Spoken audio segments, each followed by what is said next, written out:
उत्तर प्रदेश की सियासत एक बार फिर गरमाई हुई है और इस बार केंद्र में है बहुजन समाज पार्टी की सुप्रीमो मायावती, जिन्होंने 18 मई 2025 को दिल्ली में एक आपातकालीन बैठक बुलाई है। मायावती अक्सर लखनऊ में बैठक बुलाकर मीडिया को बयान देती हैं, लेकिन इस बार दिल्ली में आपातकालीन बैठक, क्या यह सियासी तूफान का संकेत है? यह बैठक न केवल बसपा के भविष्य की दिशा तय कर सकती है, बल्कि यूपी की राजनीति में नए समीकरण भी बना सकती है। मायावती ने इस बैठक में अपने भतीजे आकाश आनंद को फिर से फील्ड में उतारने का संकेत दिया है, जिससे साफ है कि बसपा अब अपनी खोई हुई जमीन को वापस पाने के लिए आक्रामक रणनीति अपनाने जा रही है। लेकिन सवाल यह है कि इस बैठक में कौन से बड़े फैसले लिए जा सकते हैं और इसका यूपी की सियासत पर क्या असर होगा। क्या मायावती किसी नए गठबंधन की ओर बढ़ेंगी या फिर अकेले दम पर 2027 के विधानसभा चुनाव में उतरेंगी? और इस सब में समाजवादी पार्टी के नेता अखिलेश यादव और आजाद समाज पार्टी के चंद्रशेखर आजाद की क्या भूमिका होगी? आइए इस सियासी घमासान का विश्लेषण करते हैं।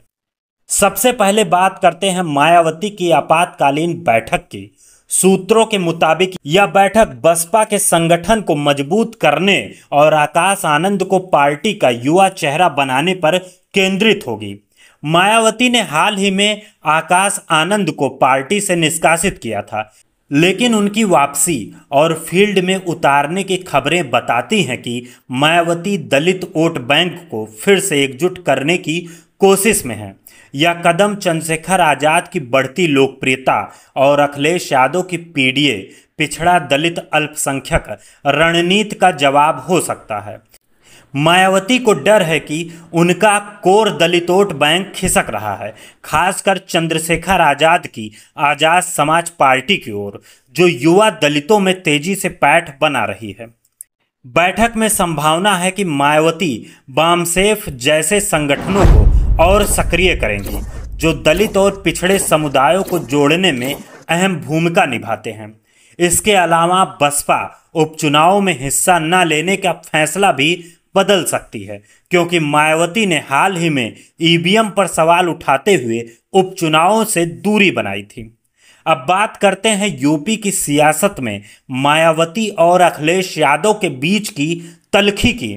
2019 के लोकसभा चुनाव में सपा बसपा गठबंधन ने बीजेपी को कड़ी टक्कर दी थी, लेकिन मायावती ने अखिलेश यादव पर भरोसा तोड़ने का आरोप लगाते हुए गठबंधन तोड़ दिया। मायावती का कहना था कि अखिलेश यादव ने वोट ट्रांसफर में धोखा दिया और इसके बाद से दोनों के बीच तीखी बयानबाजी देखने को मिली। हाल ही में मायावती ने अखिलेश यादव को पीडीए रणनीति को दलित विरोधी करार दिया, जबकि अखिलेश यादव ने भी मायावती पर तीखा पलटवार किया। यह सियासी जंग दिखाती है कि दोनों नेताओं के बीच दलित और पिछड़े वोटरों को अपने पाले में लाने के लिए हर हथकंडे अपना रहे हैं। यह सियासी जंग दिखाती है कि दोनों नेता दलित और पिछड़े वोटरों को अपने पाले में लाने के लिए हर हथकंडा अपना रहे हैं। अखिलेश यादव की सपा ने फैजाबाद से दलित नेता अवधेश प्रसाद की जीत के बाद दलित वोटरों में पैठ बढ़ाई है, जिसे मायावती अपने लिए खतरे की घंटी मान रही हैं। ऐसे में मायावती की बैठक का एक मकसद यह भी हो सकता है कि सपा के पीडीए फार्मूले को काटने के लिए नई रणनीति बनाई जाए। यूपी की राजनीति में गठबंधन की बात करें तो मायावती के सामने कई रास्ते हैं, लेकिन उनका इतिहास बताता है कि वह आसानी से किसी के साथ हाथ नहीं मिलाती।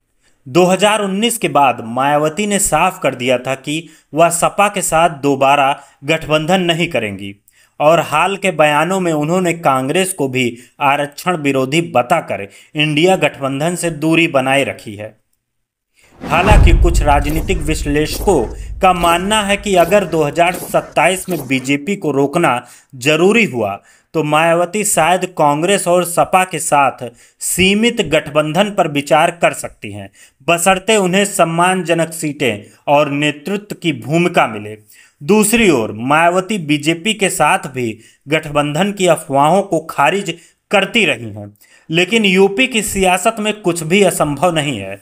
1995 में मायावती ने बीजेपी के साथ गठबंधन से सरकार बनाई थी, और अगर दलित वोट बैंक को मजबूत करने के लिए बीजेपी कोई बड़ा ऑफर देती है तो मायावती राजनीतिक रूप से उस दिशा में सोच सकती हैं। अब सवाल है कि चंद्रशेखर आजाद का क्या होगा। नगीना से सांसद और आजाद समाज पार्टी के नेता चंद्रशेखर आजाद ने दलित युवाओं में अपनी मजबूत पकड़ बनाई है। उनकी भीम आर्मी और आक्रामक सियासी स्टाइल मायावती के लिए चुनौती बन रहा है। चंद्रशेखर आजाद ने हाल ही में अखिलेश यादव और योगी आदित्यनाथ दोनों पर दलित विरोधी होने का आरोप लगाया, जिससे साफ है कि वह किसी बड़े गठबंधन का हिस्सा बनने से पहले अपनी शर्तें रखेंगे। विश्लेषकों का मानना है कि चंद्रशेखर आजाद 2027 तक अपनी पार्टी को मजबूत करने पर ध्यान देंगे, लेकिन अगर सपा या कांग्रेस उन्हें इंडिया गठबंधन में शामिल करने के लिए अच्छा ऑफर देती है तो वह गठबंधन की ओर झुक सकते हैं। हालांकि मायावती के साथ उनके रिश्ते तनावपूर्ण हैं और बसपा के साथ गठबंधन की संभावना ना के बराबर है। चंद्रशेखर आजाद का भविष्य इस बात पर निर्भर करता है कि वह दलित मुस्लिम समीकरण को कितनी मजबूती से बना पाते हैं, जैसे कि उन्होंने हाल के उपचुनावों में कोशिश की थी।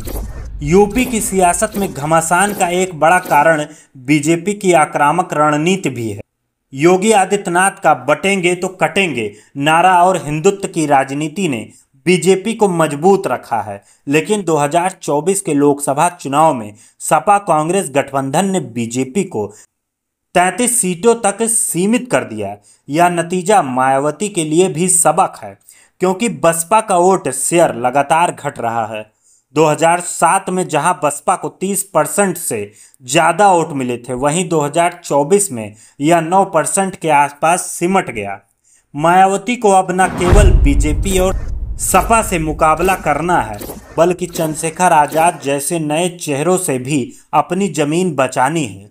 उनकी आपातकालीन बैठक में संभवतः संगठनात्मक बदलाव, नए चेहरों को मौका देना और सोशल मीडिया के जरिए युवाओं को जोड़ने की रणनीति पर जोर दिया जाएगा। आने वाले समय में यूपी की सियासत और दिलचस्प होने वाली है। मायावती अगर आकाश आनंद को मजबूत चेहरा बनाती हैं तो बसपा में नई ऊर्जा आ सकती है, लेकिन इसके लिए उन्हें चंद्रशेखर आजाद की चुनौती और अखिलेश यादव की सपा से निपटना होगा। अखिलेश यादव की नज़र भी दलित वोटरों पर है और वह 2027 में पीडीए को और मजबूत करने की कोशिश करेंगे।